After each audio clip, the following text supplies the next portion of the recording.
What's happening, players? Today we're going to take a look at the top 3 video games of 2020, so strap yourself in, boys and girls, let's go!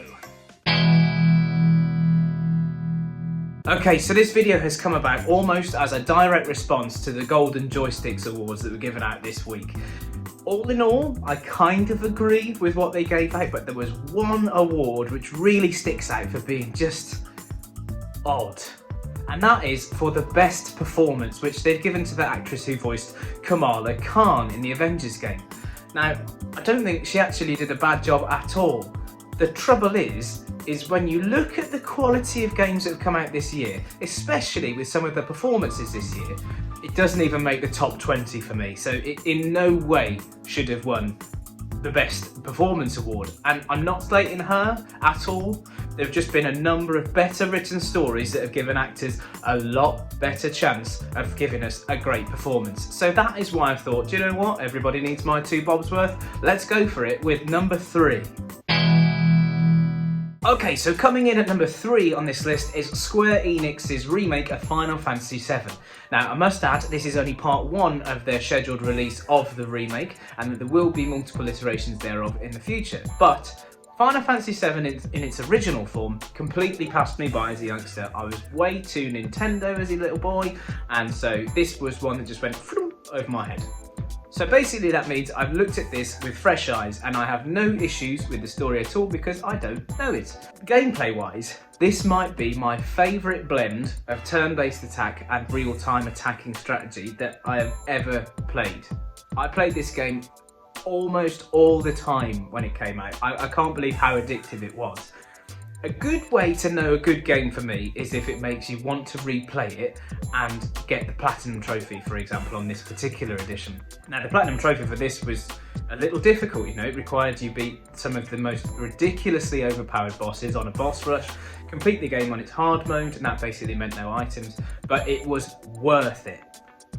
I think this is a game that could set up a future renaissance for the Final Fantasy series, because in the last few editions, it hasn't been fantastic. I know Final Fantasy 15 divided a lot of people, but Final Fantasy 7, slick gameplay, great characters, the visuals are incredible. Granted, on some of the set piece actual worlds that you play in, it is a little bit 2D, obviously, but the cutscenes are great, the characters look amazing, the scripting's been good.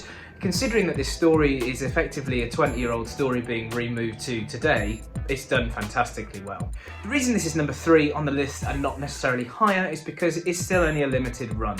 There are a number of replayability options, like for example with the materia you use or perhaps a different character focus, but the game itself only takes about 25 hours to complete maybe, and that's on the normal modes. Obviously you've got the hard mode as well, but in essence, it's still a finite experience. So despite the fact it is a wonderful game and it has introduced me to a series that I hadn't really contacted before, it's still only number 3. But number 3 on this list is still a fantastic achievement when you consider the 2 that are ahead of us. As a side note, Square Enix absolutely needed Final Fantasy this year because Avengers, which was its other main release this year, was pants. Number 2, and this is where we move on to perhaps everybody's surprise entry of the year, Ghost of Tsushima. My goodness me, how cool was this game? A lot of people when they're growing up at some point have pretended, whether they like to think of it or not, have pretended to be a samurai. And this was everything that little boy wants and more. Obviously this is not particularly a game for children, there's lots of blood and cutting and dismembering and all sorts of other things that particularly aren't very Minecraft era, but it's so cool. The visuals are amazing.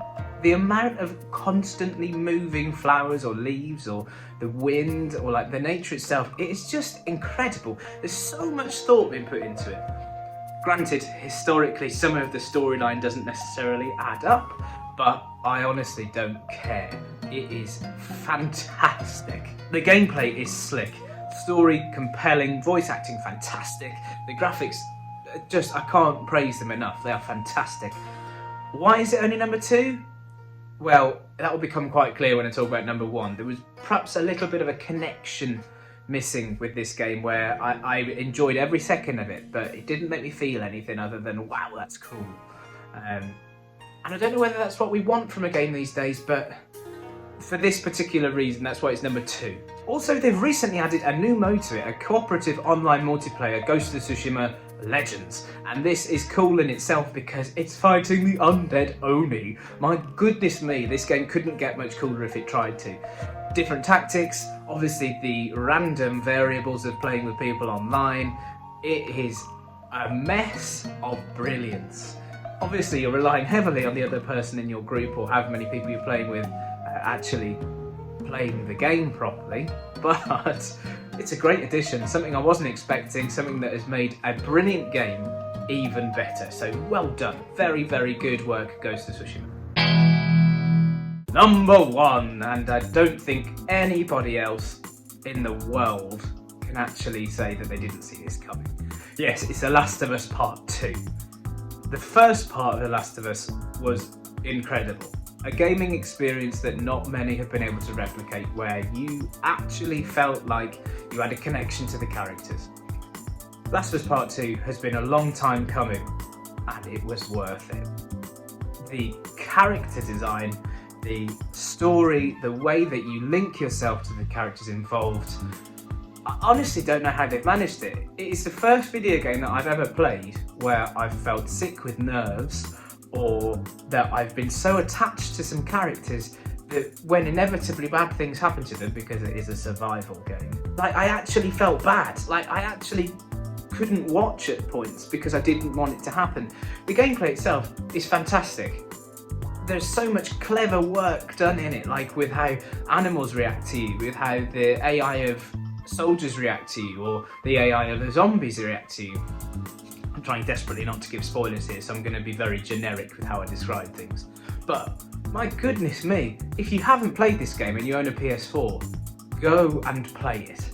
There is no better example of how the game world can meet the movie world, have elements of both, and still be a video game. There are so many games that end up basically being a movie because they're stacked full of cutscenes. I'm looking at you, Metal Gear Solid.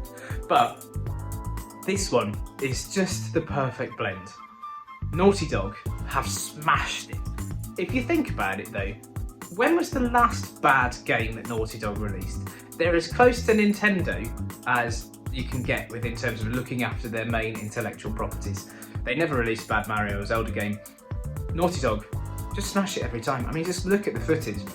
A good example of where you know a game is fantastic is where you stop and just watch the scenery. And I did this so many times with The Last of Us Part 2. Even though a lot of it is just shades of grey with the odd bit of greenery around, it just looks phenomenal.